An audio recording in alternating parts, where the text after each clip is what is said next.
Para ipakulong si Chairman George Garcia. Chairman George, sana ka, makukulong ka na ng habang buhay.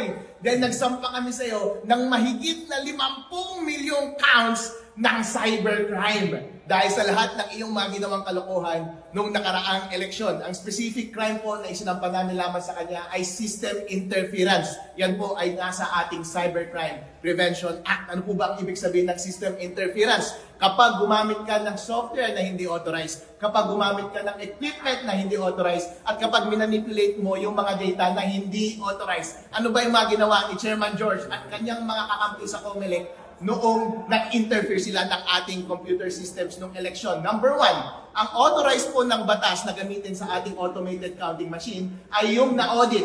Ang na-audit po yung version 3.4.